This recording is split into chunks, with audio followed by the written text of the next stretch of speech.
কেমন আছেন বন্ধুরা? চলে আসিছি নতুন রেসিপি নিয়ে। চিংড়ি ভাপা তো অনেকভাবে খাইয়াছেন, এইভাবে ভাতের হাঁড়িতে বানিয়ে দেখেন একবার।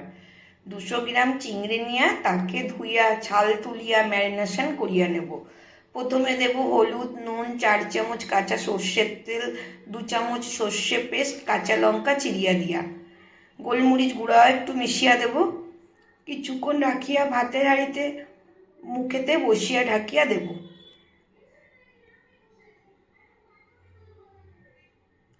ভাত হইয়া গেলে মাড় ফেলিয়া কিছুটা ভাত সরিয়া ফাঁকা করিয়া ভাতের হাঁড়িতে বসিয়া দেব। মুখ বন্ধ করিয়া 10 মিনিট রাখিয়া দিলে আমার ভাতের হাঁড়িতে চিংড়ি ভাপা হইয়া যাবে। গরম ভাত নিয়ে ভাপা চিংড়ি মিশিয়া মুখের ভিতর ঢুকিয়ে দিলে শান্তি পাইবে। আহা, কি স্বাদ!